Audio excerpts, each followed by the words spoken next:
What's up, everyone? Welcome to the Art of Game Mastery. I'm John. This is my co-host Jack, How's it and we're going, going to guys? talk to you today about choosing ancestries for your world and your games in general. Um, there are two overall general kind of topics I want to cover for this. The first is determining what ancestries you're going to let your players play and their characters. And the other one is just generally, from a world building perspective, how you choose which ancestries to incorporate in your games. Um, for the first one, we'll start there. It's a little easier to cover and probably quicker.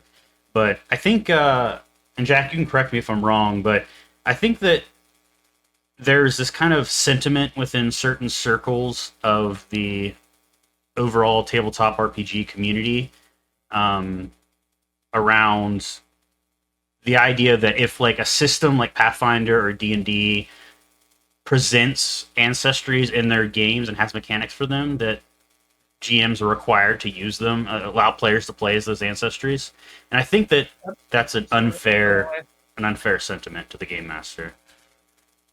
Yeah, it's like almost like if it's in the book, then it's considered canon, and if you change anything in the quote rule book, you're gonna get complaints. Right, and we've mentioned many times in the past that for a lot of game masters, one of the most fun aspects of that role is world building. And if going along with the sentiment that you have to include this or that ancestry, I think is unfair to them because one, it's going to hinder creativity because you're giving shackles to the game master what the world could be like basically.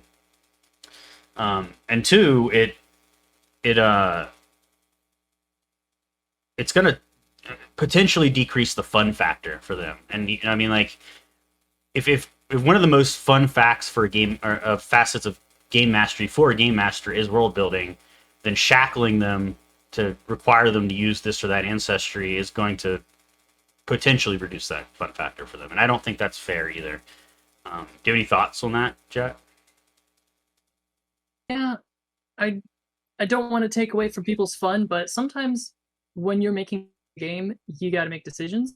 Mm-hmm. Like what's gonna fit in with your game. And I've noticed like we've had some veteran players in our some of our groups who've kind of looked at it from this perspective, and I want to steal that perspective. Is that it's you're telling a story, you're designing a game, you're putting in all this work. Right. So like, tell us what's in your world, or tell me what's close enough to this so that I can kind of fit this idea. So sometimes somebody wants to play like a dragonkin or a dragon folk, dragonborn, Mm-hmm. whatever, and you might not have that in your setting, and you work with the person to find, is kobold more appropriate or is lizardfolk more appropriate. Right. And sometimes if it's something you really want, you can talk to your GM like before the game campaign starts and see if there's a way you could work that ancestry in. Maybe it's something the GM just hadn't thought of. It doesn't really have qualms with introducing, but sometimes it really is something that just doesn't make sense in the context of the world they have or they're presenting. Um, and you can't really force someone to go down that road if they don't want to. And if you do try to force them, it's going to result in a less optimal and less fun story for everyone involved. Jack, we just lost your video. Oh, there it goes. It's back. Your video just blipped for some reason. My internet's kind of shaky right now. I'm trying to Okay, figure out why. no worries. Um, but yeah, if you try to force a square peg in a round hole, it's just going to be not fun, not as fun for everyone, right? So it's kind of like it's in the player's best interest too to kind of go along with whatever the GM requirements are. But yeah, if you really feel like necessary that you play this particular ancestry, talk to your GM. Maybe you can work something out, but don't be disheartened or upset if they say no. I think that um, that's a poor like table etiquette, I guess, to go down that route. And I've seen some right ways to go about that, and I've seen some wrong ways. yeah, GMs too. I've had a GM who has said before, you can play This was at a 5th edition table where they said you could play as a 5th, anything from the 5th edition. And I had asked about Ravnica, if Ravnica was okay, and they said yes. And I made up a character for Ravnica, and then they rolled on a table and said, your boat capsized on the way to the Sword Coast, and your character drowned. Make a new character. Was this at the game store? So, no. Yes, this is at the game store. So, if I had to guess, that to particular instance used in 5th edition, there's a book that people either love or hate called Xanathar's Guide to Everything. I think it was called something like that. And one of the big features of that book was rollable tables for character background. And I think, it can be useful if you are struggling to come up with a compelling backstory for your character, or maybe you really want to be surprised yourself. I apologize, my dogs are duking it out behind me. But but I think some GMs and maybe some players took those roll tables and went a little too far with them. Maybe they required them, or they used them beyond what they were intended to be used for. And I think that can lead to some, less than ideal situations at a given gaming table. So if I had to guess, that's something along the lines of what happened in your particular scenario there. Yeah, sometimes you got to learn what races fit in with their story. Yeah. And, I ended up playing an exact same character as a Furbolg, which, I just wanted to be a Loxodon. Someday I'll get to play a Loxodon. I don't know why I want to play a Loxodon so bad. I think the introduction, not to go off on too much of a tangent, but I think the introduction in 5e of the Ravnica setting was interesting because on one hand, you have, a lot of people who love that setting in general. Like there are a lot of D&D players, like the Venn diagram of D&D players and Magic the Gathering players has a good amount of overlap. Did you play Magic? I played a little bit. I actually didn't start until like very, very, very recently, and even then, it's like really played like a few games. I enjoy it. I just don't have people to play with, and or the time investment to, and sit down and find all the decks and everything. It's a fun game. But did you play when Ravnica came out, or the second time around with the second iteration of Ravnica? Okay. No. And honestly, I didn't find the lore of Magic the Gathering too compelling, but that's generally me in card games in general. Like, I don't know, the idea of card games to me, just my mind just disassociates lore from them. But I know a lot of people aren't like that, and a lot of Magic players who also play Indeed love the idea of Ravnica entering that setting. But then you also had people like me who had like almost zero experience with Ravnica, and you're like, what is this? Like, it doesn't make any sense in the context of what we're used to. So it was definitely a bold move by Wizard. They were smart by not requiring it in like what's their equivalent of Pathfinder Society called? Their like organized play thing. I don't play enough 5th edition to know that one. Eventually, that's what it was called.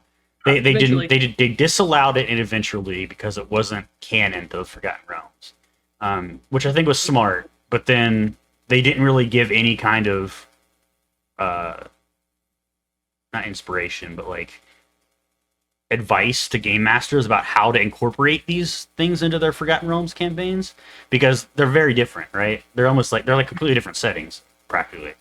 And I think a lot of players rather just expected that if I'm playing D&D, I can use any D&D book, where there is some thought on the game master side of, does this make sense in my world? Which, back to Ravnica, like the last probably topic on Ravnica, that was like one of the last Magic the Gathering series that had books to go along with the lore. I didn't know that, actually. They used to release like trilogies, and each of the sets had like a full-on story that was going on. Oh, interesting. Well, that's cool. Yeah, and that was one of the last ones that I remember. I wonder why they stopped doing that. Was it just like not popular, or? I don't know. The books were okay fantasy. They were, Also, they were like novels, like stories. Oh, that's cool. Okay, interesting. They had their own original protagonists and everything, and some of them would. Sometimes the story was just like in the setting, And then I think Ravnica was my favorite because it really kind of it touched base on all of the different guilds. You know, some of there was a lot of different protagonists, and most of them were either in a specific guild or were the guild master or going to become the guild master of each guild. So it was Interesting. Yeah, I think Wizards been slacking on the novel, like novel book, not like novels and like new component of all their IPs. Really, I don't think there've been any really like popular D&D books or any D&D books, all for that matter, recently. Like, I could be wrong. I mean, let me know in the comments if I'm incorrect there. But I definitely haven't heard any like popular ones like the Dritz series, for instance, in a long time. So no, me neither. Like I'm assuming they just didn't sell well. Yeah. It's probably like I know they had a lot. They had a big Dragonlance run for a while, and they've talked about adding a lot of Dragonlance stuff. But like you said about the if it's in the books, some common colloquialism I've heard is core rulebook +1. Yeah, and I think that's a good take. Though in my experience, when that rule is applied, there's generally limits on which books are allowed as well. Yeah, even when I was playing in Dungeons and Dragons, I didn't like any of the Dragon magazines. Oh, old school. I wouldn't allow them because they were just. The Dragon magazine was very much akin to Unearthed Arcana, right? It's like stuff that sounds cool, but it hasn't really been tested super thoroughly. So it's like exactly like that. Like it sounds cool on paper, but it's gonna be. It's like the equivalent of going on to what's that? The D&D wiki, just choosing a random class off of there. But I mean, I think we've hit the first topic pretty good at this point. We're already 20 minutes in, so I think the bigger topic I think both of us wanted to cover in this was how to choose ancestries for your game and your world. And this kind of has two sides of it as well, right? Like on one side you have what ancestries are, or I guess, how do you approach your idea of world building, right? You have the bottom up or the top down approach. Like some people. What's the other one? Well, I was gonna say that there's the two approaches are kind of there, right? Like you have some people might build their worlds and then determine where the monster or where the ancestries fit in their world, whereas some people might build their worlds around their certain ancestries, right? And I think that neither of those are right or wrong. And personally, I use both depending on different situations. I don't fall exclusively into one category. But then the other thing I wanted to also touch on this is also important, is sometimes, especially in new systems, like when Pathfinder 2e first came out, for instance, sometimes they just don't have a lot of ancestries, and maybe you really want an ancestry that is pretty common, like Catfolk or Lizardfolk, but that they're not available, but they're in your world, so, there's no reason your NPCs should be able to use them, but your players can't, so some GMs feel particularly obligated to provide their players a way of playing that. And I think this goes into Tagasea, right? Where we started this very, very early in Pathfinder 2e's, infancy. And when I started making Tagasea, I approached it with this mindset of the Fur Scale War was literally the whole point of the game that I was designing. Right. And Catfolk and rare creatures, Lizardfolk and kobolds were going to be on opposite sides, and everything in the middle was going to be this kind of warpath. Yeah, and you knew at the beginning that there were going to be a lot of Catfolk and Lizardfolk NPCs that we were going to encounter as players throughout the campaign, right? And I think when you're in that position, like me personally, I feel it's unfair to players to dangle these ancestries in front of them, haha, you can't have this, you can't have this. So if I was in your position, I would feel personally obligated to provide them a way to play those ancestries if they're going to play a big role in my world. I don't know. Maybe I don't know if it's the case for you or not, but I know you did provide homebrew ancestries for both of those ancestries. I did. I came up with Catfolk and Lizardfolk ancestries to the best of my ability. And I'm really proud that I came up with the idea of the apprehensile tail, and the Lizardfolk had it, and I was like, yes. I feel Yeah, like I was like in tune with Paizo when they released it's that. actually funny because when we first started the campaign, you provided these ancestries. I actually almost played a catfolk, but I ended up not. I forget the reason I didn't. But nobody ended up playing either ancestry, I don't think. And then like 2 months, 3 months maybe later, Paizo came out with official ones, and like our group like changed a lot. Like we had a lot of members either leave for various reasons or join. And I think around that same time, we actually had at least one, maybe two Lizardfolk join our party. And I think they ended up just picking the official canon implementations. By that time, the official was just way better. Yeah, but then when we did like that one shot interim thing, where like took place like in the past kind of deal, Oh, yes, the affinity for I ended up neutrality. playing a catfolk, and I ended up choosing the Did you play official folk? ancestry, but I did take a couple things from your homebrew ancestry, like the language they spoke, because that was pertinent to your world. Um, Mhm. or Oraman or whatever the name of that weird cat folk language is in the official canon setting. Just I don't know, just I Beast want to Folk, say man. Just call it Erupian, Beast Folk. something That like works for that. me. That's Yeah, what you end up calling it. but Yeah, Beast I like Folk that. is just, they come up with some like really crazy names that are clearly based off of like the Latin for whatever creature, and I'm just like, just call it Beast And they're Folk. so It's so much specific. They're so easier. specific to their setting, right? And I don't think that's fair to game masters either. Yeah, Like, if it you're gonna makes make a no sense. generic race like cat folk and call it cat folk, don't make their language some obscure name I that like that. like, just make it cat folk or beast folk or whatever, right? Like, I don't know. It's cat tongue. Yeah. I love that. That's um, hilarious. cat got your tongue. Yeah. But yeah, then like things like you had, I remember for all of the ancestries, actually, not just your homebrew ones, you had like unique uh, minor feats that they each got for just being that ancestry, which I thought was cool. There's Like I a think lot of Cat Folks work. was like tree climber or something. They got the tree climber skill feat for free, which I thought was a That was neat addition. elves. Any of the elves that were native to Tagasia would have that. Supplied that with any racial because it just kind of fit in, made And sense. it was half elves. It was tree climber. I don't know. One of them had the tree climber skill feat, but I thought that was a neat idea. Is like giving these three. I mean, everyone has everyone knows about the free archetype hack that is out there, right? But I think the idea of a free skill feat was an interesting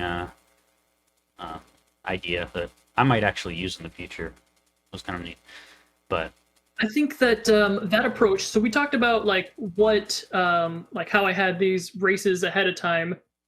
You did something like that in Shifting Sands. You had the Kree. If you want to talk about those the guys. Crete, yeah. So I mean, ant folk, they've existed since times old, right? Like D&D, I think they go back like 2E was when they were. I forget the D&D race's Yeah. name, but somewhere around there. And for some whatever reason, I don't. Were they in 3.5e? I know they're not in 5e, and I don't think there's even any plans to I add them. remember having to make some for 3.5, but I think they were already in there. Okay, But I think they were just creatures and not playable right. races. 3.5 said you could play a monster, but you could play a monster with like the caveats of like minus its level. Yeah. Um, yeah. In the case of Shifting Sands, the Crete are very much an NPC race. I don't have an ancestry for them, and actually didn't intend them to play a very big role at first. It kind of evolved into that, so I kind of feel a little guilty going back to where I said I feel obligated when a particular ancestry is kind of like dangled in front of the characters, but they can't play it If you themselves. make if you make Crete a playable race, then I'll make a new one. So I actually really want to. There's some logistical challenges with that. The way Crete work, they operate in a hive mind. So, Mhm. and they can only speak in common if they're highly intelligent. So I don't know how I'm What gonna happens work that when in mechanically, but what happens when a breeder ant decides to leave the colony and yeah, start first off on some adventure? You know, they leave yeah. There's behind their there's there's hunters. logistical things like that I haven't figured out yet. It's definitely possible to do. I just haven't figured out how I want to work it. But once I do, I definitely want to make an ancestry there because I think they're really cool ancestry with some neat. Like one of the unique things about them is if it was making an ancestry, is they would have resistances and weaknesses, right? Which I don't think is very common in player ancestries. But Right. um, Although there are some resistances available to, say, like tieflings yep. and Yeah, they're definitely some there. They're just not very common. So that'd be was kind of it a fun aspect of it. But right, right. So for my approach, what I came up with, I was looking for something that was diametrically opposing, and that's where the idea came for the lizards and the catfolk. But when approaching a building your own world, your homebrew system, and I was building from the ground up, I went, what are some opposing or complementary creature types? And I felt that lizardfolk and catfolk were very, very opposing. And so I wanted to do something else to kind of fill in what these different races were going to be, which is why I added in the Fey Courts and all of Mechanus or Faxian, which is the Inevitables and the Axamites. mhm.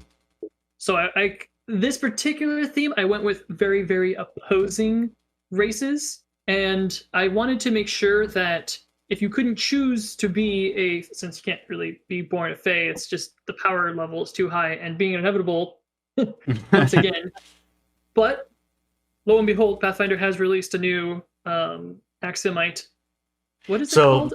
an all inevitable campaign, like high level campaign, would actually be really fun. I feel like we should do that I sometime. really would like to have some high level Fey creatures and some high level inevitables kind of duke it out. Inevitables are just an amazing concept in general, and I feel like the D&D has their monodrones or polydrones. Mhm. They have that, and it's their cute little minions thing, and Pathfinder doesn't have that. And I really feel like Pathfinder needs, some cute little mechanical creature that can really shine. I know To be Pathfinder honest, has Pathfinder goblins. doesn't have a lot of cute creatures in general. A lot of their stuff is big and creepy. I don't know. It's a dichotomy there between D&D and Pathfinder that I've noticed. Which is great. I like Pathfinder's, a little bit more mature themed Mhm. audience. Although I wouldn't really say there's a whole lot of maturity with the goblins. Yeah. But I really felt like those creatures are missing out the most. They don't get a whole lot of attention, and I didn't see a whole lot of Fey creatures when I first opened up that first bestiary back when Pathfinder 2 first came out. So that was kind of why I wanted to fill in that niche. So Mhm. my approach to it was I usually start off with deities, but instead of starting off with the deities that are at play, I started off with what's the central conflict. And when you come up with a conflict, you want to decide what races are at war. And usually you're going to be deciding, they're the same races and they're just having a dispute. But having two different races go at it, it changes the dynamic. It's no longer a dispute. Like, why are these two races going to war? And it's just constantly fighting. It's kind of built in hook to my campaign setting.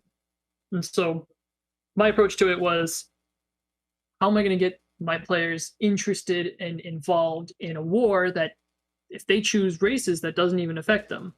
So we Yeah. got to fill in all those races, and that's where this talk comes from about how we fill in all these gaps, what we're going to put in there. Yeah. I You mean, did something as similar? as is common between us, our approaches are typically almost polar opposite.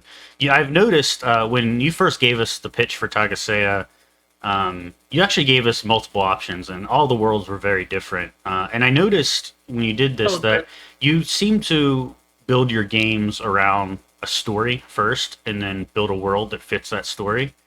mhm. Whereas I am actually basically the opposite, where um, I have a world that I've been building for years. Like for when I first started playing tabletop RPGs, I started building this world and just expanded upon it over the years.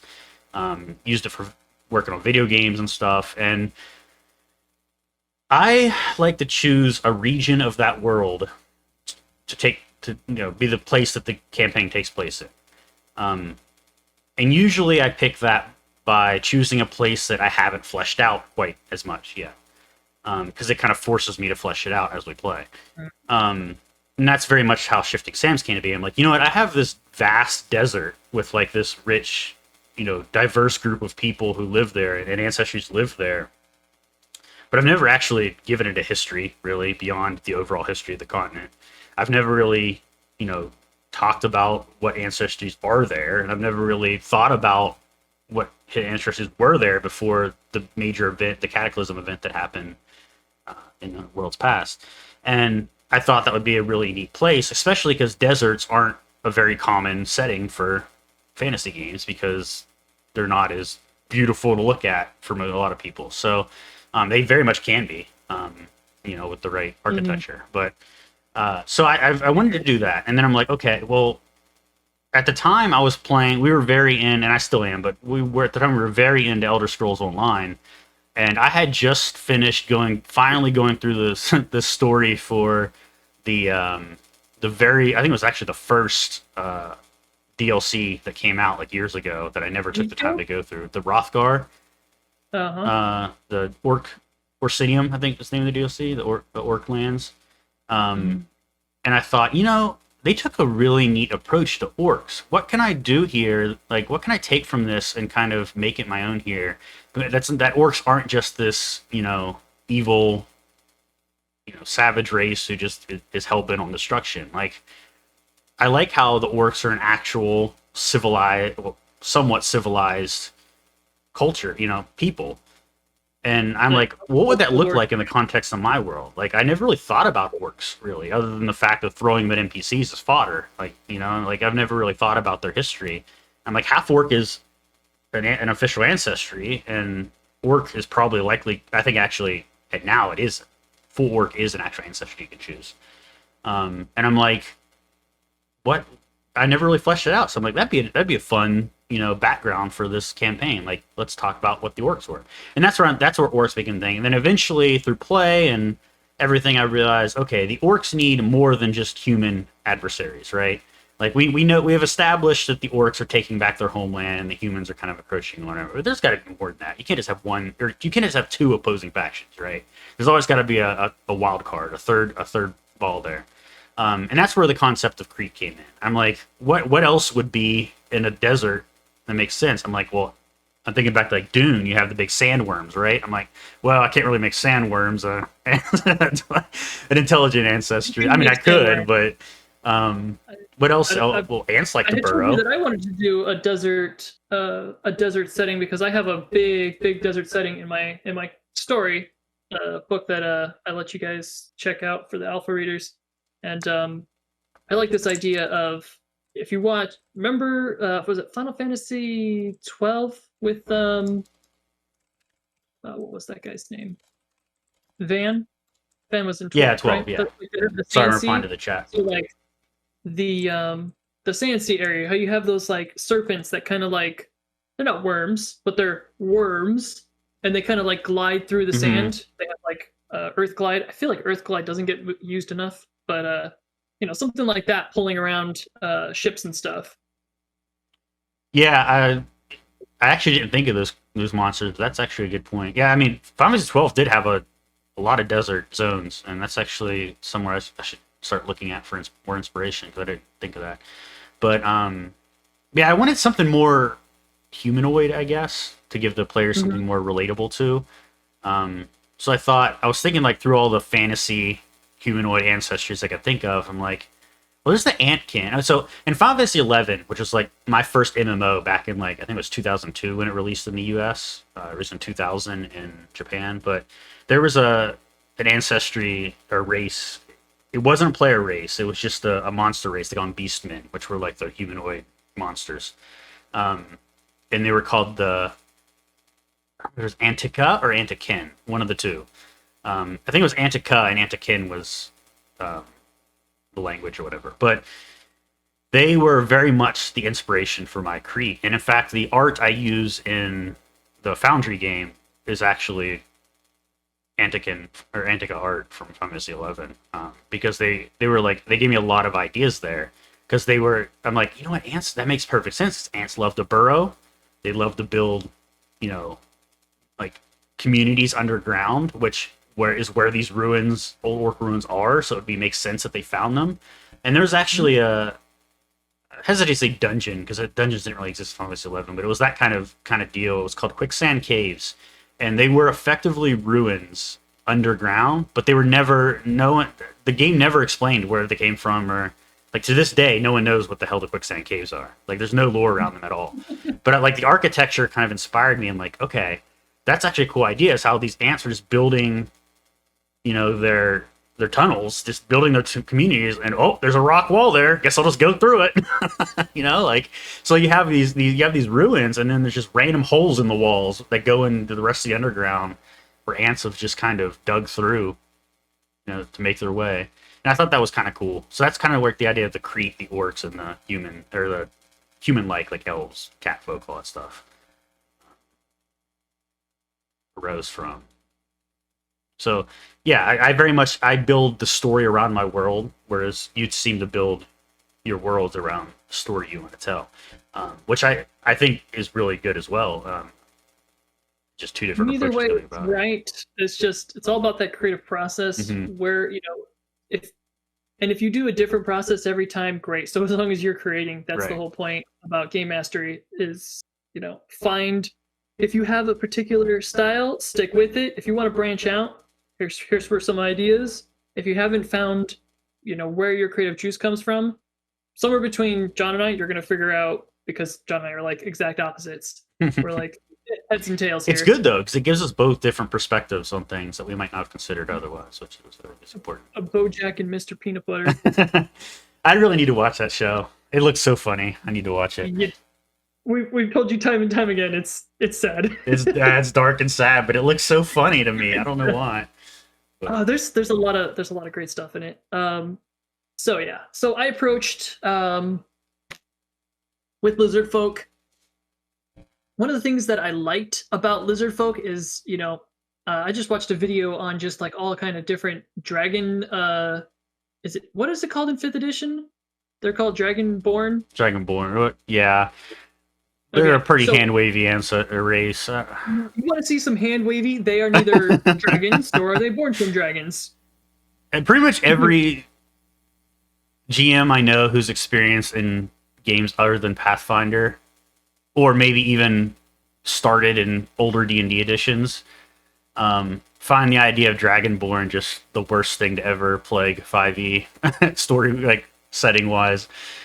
But I know a lot of GMs don't allow them because everybody loves dragons, so we got to find a reason to throw dragons in here. And so their history is so contrived. It's just I don't know. So what I was throwing in Lizardfolk and Kobolds, I was thinking one of the things I liked from WoW, the Dragon Ancestries, there was a lot of hexapodal, kind of like quadrupeds, like centaur-looking, beasts. Yes. Why is it that whenever we mix two races together, we always get this bipedal humanoid? Like, why is the human gene somehow superior when it comes to making it, I want to say it's humanoid, but it's almost like homogenous. Yeah. It's a bad Homo sapien joke. So I came up with the idea of kind of pulling that from WoW and throwing it into the Ancestries for Tagasia, and I made these lizard folk that are kind of based off of having mated with basilisk. I think the basilisks don't get enough credit. I think 5th edition has pretty much neutered them. Basilisks are supposed to be extremely intelligent creatures, and like they can speak languages and they can plot and plan. I would like to see someone make a basilisk kind of like the big bad evil guy, in a story. Oh wait, I already did that. Maybe. I'd like to see somebody do that where they're actually, villainous. Yeah. With the speech and the plots. And what about a like basilisk lich? That's a great idea. So the lizard folk mating with intelligent creatures, say like the salamander, and between the basilisks, you would get different types of lizard folk that could mimic dragon-like effects because they would be from, a basilisk. They would have like fire-like effects. They don't need to breathe fire unless that's exactly what you want. And I don't know why everybody wants to breathe fire. It's really not that effective if you think about it. I mean, you usually get 1d6 and a reflex save with 15-foot cone. It's quite exhaustive too. I mean, if you think about the actual real-world mechanics of breathing fire, it's not efficient at all. It's really not a good idea, no matter how you cut it. But whatever. I mean, if you can shoot flames more than 15 feet, yeah, that changes things a lot. but if you only have a 15-foot reach with your flame breath, like, I'm pretty sure flamethrowers can hit a lot further than that. But I don't want OSHA to come at me. You know, it's really not. I mean, not to go on another tangent, but flamethrowers are something that we should homebrew a flamethrower in Pathfinder 2. They're really not that hard to make and could totally be made in with medieval technology. Very easily. And artificers should have access to some kind of produce flame 30 feet. Yeah. That is a flamethrower. Just why is that not a thing? Yeah. It doesn't need to be a magic, right? This like. No, it doesn't. The phenomenon of a flamethrower, the mechanics of a flamethrower are very primitive. Goblins can, but they can only like spit fire, with alcohol only so far. Yeah, the pyromancers or whatever. Yeah. Add that to the homebrew list. Dancers. You got to have a nice, good fire dancer in every setting. Like Shifting Sands, there should be a spot where people charm snakes, juggle swords, and spit fire. And totally. I don't know, that's kind of the vibe I wanted to go for the Broken Shield Tavern, where it's very much that, like, it's indoors, but there are outside sections. I should do a better job of elaborating on that, but it's very much that kind of thing where it's one giant party just all the time. There's belly dancers, there's snake charmers, there's, what are the fire people called where they like twirl the hoops and everything? The pyro dancers, is that what they're called? I don't know. Yeah, pyro dancers, jugglers, and all that stuff. That's the kind of vibe I was going for with that place. I want your town to have like some kind of mini map. Yeah, I know. You keep telling me that. It's hard. Town maps for me are hard because I hate to commit. I hate to commit to a layout of a town. I don't know why, but I feel like if I commit to a layout of the town, I'm gonna screw myself down the road when I want to add something else. It's like a phobia I have. So, that's why. I need to do it though. You're right. But I feel like I'm giving you bad advice because my players never want to leave my towns because my towns, I don't think that they're that great, but my players just never want to leave my towns. Yeah, I mean, in the original like blog post around the guy who created the idea of West Marches, right? That was actually one of his things. He's like, I don't want to add shit to the town because I don't want my players, like, all the fun's out of the town. I don't want players to spend a whole session in town in this. Like, that's the idea of this game. They start spending too much time in the town. That's when things happen in the town. Yeah, but then if it's your big hub town, you can't just destroy it, right? I mean, right? Yeah, I guess you could, but right? Then you don't. Yeah, it's a catch. It's a trade off, right? So what was Anakin's girlfriend's name? Padme. Padme. Yeah. Yeah, the Anakin and Padme. I mean, you're not going to destroy the big town, are you? Right. Wait. Right. Yeah, right. I'm so going to destroy the town. That's just it's a ticking time bomb. The longer the players stay in the town, it's just like it's a little another. I mean, you guys still got the Civil War to deal with. It might just destroy itself. Who knows? Right. Literally, the whole plot of the game between the Fur and the Scale War, and my players are going to do every side quest from level 1 to 20. And literally the two sides are going to like kill each other off. There's going to be nothing left on the planet. In Tagasea, we're what, level 10 now, right? And level 10 now. We're a level 6 town because we can't move on. So that means like we're limited on what magic items we can acquire, what runes we can acquire, and whatnot. So the party decides they're going to get around that by taking feats so that they can start crafting their own stuff. But you still need to find the components, right? And that's kind of like something about your games that's actually interesting is that it is a sort of balance mechanism. You typically don't provide magic items as a reward for like finding like an experience. Like you instead find things that then you can either turn in for magic items, or you open up new areas that then you can buy the magic items with the gold or whatever, jewels or whatever you find in your travels. That way you can better control, power level of the party. I think it is the idea around that, which is an interesting idea. But it does mean when we, don't push ourselves forward enough, we end up getting, a ball and chain tied to us. Other campaigns, some of the ones that you might have. I think you played in Libra for a little bit. I played one session Libra, just as a guest one time. there was the hook for Libra, which was it's a seafaring at multiple islands. Every island is going to have its own kind of theme, and so I kind of approached that with 7 different major islands. Each one was going to have its own interesting race or ancestry on there, and it didn't have to go too far. I think Pathfinder had already set up Undine as a playable race. I don't know. They did not set up Undine as a playable race at that time. So I just had to wing it. But I think they are now. Undine are playable race in Pathfinder, right? Or am I thinking of Pathfinder 1? Honestly, I don't recall. They're the water folk. They're like... Yeah, I know. I don't remember if they've been released officially or not. Actually don't think they have been. If anything, they might be a versatile heritage, maybe? I don't recall, though. I think they finally made it a playable... I'm going to have to look it up. Yeah, they could have. I honestly... I can't... I mean, that's one nice thing about Pathfinder, is they release content at an incredible speed for tabletop RPG designers. So it's great for gamers, because, there's always new shit to play with. But it's also hard to keep up with as a game master.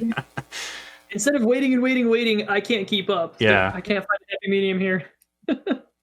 So like the opposing different aquatic races, there was the Mephits, water Mephits, which was apparently they make a mixed race, which is pretty common. And then there's the Tritons. So I kind of like looked at a bunch of different races. Look at that, Undine with the Lost Omens Ancestry Guide. Thank you, Bemersk, if I say that correctly. You rolled a nat 20 on that. So the Tritons, some of the stuff I could pull from, there's quite a few aquatic races out there, and I wanted each one to have its own kind of aquatic race. Because if you're going to be on a pocket dimension in the water, the plane of, the elemental plane of water, you're going to want to have a lot of amphibious races. Yeah. And so I came up with what I thought was kind of an original, and then I realized that it had already been created, so I'm not taking any credit for it, but I did put in a lot of the work in creating the cursed ones, which are Gilman. They came from not Pathfinder, D&D 3.5. Have you heard of them before, John? Mm-mm. I've heard of Tridents, but not the Gilman. I haven't heard of that one. The Gilman are awesome. I found when I was watching a video on aboleths ended up being one of the better made. Like, if you choose a aboleth, that can be your BBAG, like, any day. Super easy to do. They have this curse where if they touch you, they convert your body with mucus into making you amphibious, like straight turning you aquatic. And it's called a curse because now you like can't breathe air, and you kind of like are dependent on the aboleth. You basically, it turns you into a thrall. It's like vampires. Yeah. And so the whole plot hook of it was that there once was an aboleth that kind of ruled this dimension. Like, they had made this dimension, it's theirs. And then Brave Adventures slaughtered the aboleth, or, put it away, locked it, imprisoned it, whatever. They defeated it. Yeah. And so all the people who were cursed, the power is gone now. So they no longer have, little antennae sticking out. They no longer have, some might still have like gills, webbed feet, or whatever. But over time, these people are going to breed, and the curse is going to go away over time. But if they already had, if you had already been born with this curse, that's pretty consistent in between Pathfinder and D&D. If you're born with the curse, there's no getting rid of it. So let's say 2 were creatures have a baby, and then the were mama and papa, they can be cured of this curse or disease, depending on what kind it is. The child that's born, you can't undo that on the child, because the child is, like, that's how they were born. I don't know why that's consistent in both Pathfinder and D&D. Have you heard about that? I didn't know that. But sorry, we're running on time, not to cut you off, but I wanted to say that we really should do a post-mortem on your what's the name of that Libra campaign, because I find it fascinating that I think the idea of a pirate campaign sounds awesome, and I would love to do a Sky Pirate campaign, but Hmm. I see this a lot on Reddit. I have never heard of a pirate campaign succeeding. I feel I don't know why, but I always feel like every pirate campaign I ever hear of has ended prematurely or didn't take off or whatever. And I wonder why that is. So I would love to I think we do. got to level 9 in that thing Did you? before we Okay. finally we just ran out of players. Yeah. We had just the typical we had a typical postmortem of just in-laws coming into town and people having work shift changes, and Hmm. I was already doing too many things at once. I had way too much on my Yeah. plate and I had to cut back. And so it was mostly everybody ended on great terms. We ended up Okay. just bringing in more people into the fold for our Starfinder and Call of Cthulhu games. Hmm. Okay. Yeah. For some reason, I was under the impression your pirate game Oh, also didn't we had end problems. well. Oh yeah, yeah, we ran into problems. Because There was I see definitely- posts about pirate games on Reddit all the time, and I know people personally who have tried to run pirate games as well without much success. But like the idea of a pirate game sounds so freaking cool to me. Whether sea or sky. you have to lay down rules. Yeah. You have to say evil is not an option. And I said evil was an option, and I am totally okay with playing an evil game. I mean, our group did literally like everywhere they went, they left a wake of fire. From releasing a lich for rewards to killing a genie instead of getting a wish. I mean, making pacts with devils. We did it all. We had necromancers in the party. I mean, the party was evil, and they just called to other evil, and it just Yeah. sometimes that does not pan out well for everybody. Not I everybody. definitely would love to pick your brain on that sometime because some of the players in the Shifting Sands game have expressed interest in the Skylands region above the sands, and I've thought about expanding the game world. That sounds up like there. a collab. We should definitely do some collab on that. I mean, we've already worked on some of the air stuff. Yeah. I think if there's a sense of adventures and like good guys, kind of like I would say have you watched Firefly, the series? The series or the movie? Series. No. I would recommend the series because that's going to show you what Sky Pirate looks like in space, but you can adapt that. But it's going to give you that sense of these guys are always trying to do the right thing. They might act like pirates, and sometimes they steal cargo, but they're doing it for a good cause. Yeah. They're sending money back home kind of mindset. This, so they never cross over to bad. And then in addition to that, there's a line that's reinforcing that because there is unequivocally the bad guys on the other side, and you're like, those dudes, there's nothing redeemable about them. They might as well just be the orcs and goblins mindset of those. They're not people. These guys over here, they're bad. They're like undead. Yeah. Like, forget them. And so as long as you have, They're like the kind of gnolls, right? They're just like nobody likes the gnolls. they have an unredeemable villain that is just. I mean, you saw Serenity, then I'm take it. No, I haven't actually seen Serenity. I've only seen the first Firefly movie. Well, then you are in luck because I saw Serenity first and then was like, I need to check out this Firefly. I recommend watching Firefly and then getting that effect that everybody else had where they got to see Serenity as like the capstone to an amazing series. Yeah, I need to. But that would probably be a good spot for inspiration for you. Okay. One thing that John and I probably didn't mention is steal from other media when you're making your Pathfinder or D&D game. Yep. When you're making any kind of game, steal from other media. Everyone is going to enjoy it. Everything's They are inspired going, by "Oh, it's something. like this." So Mhm. even the most innovative seeming things are inspired by something. Somebody had that idea and was like, that idea came from some other idea. So Everybody Remember was that. inspired by everybody. Nothing is new and everything is meaningless and toil under the sun. Well, no, don't get nihilistic about it. But we are coming up on the hour. We do apologize for starting a little late today. Well, super late if you With consider me. the hour With delay. me. But we appreciate you guys for tuning in. Again, we're really bad about remembering to do the whole hit the subscribe button, like button, all that at the beginning. So we'll do it now. Make sure you hit the subscribe button once it's on YouTube. Once you hit the like button. If you want to be notified, hit the bell, all that jazz. Remember, guys, this is a live stream, so if you guys are watching this on YouTube or Odyssey, you guys can catch us on Twitch. I recommend you guys watch it so that you guys can talk to us like our people here. They're chatting it up in the comment section, and we respond to that. So the show is going to be shaped by your guys' participation. So if you like what we're talking about, and you want to participate and just leave a comment, come talk to us on Twitch. Definitely. And we do stream typically every Sunday at 4 p.m. Pacific time. That's 8 p.m. or 7 p.m. Eastern. Today was a bit of an exception, but normally it's 4 p.m. So we'll do a better job on our Twitter, Art O Game Mastery, due to Twitter character limitations.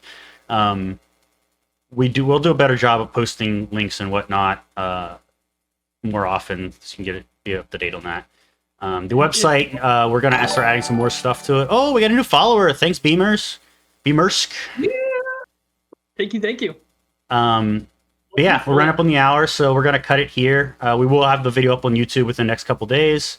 Till next time, happy gaming.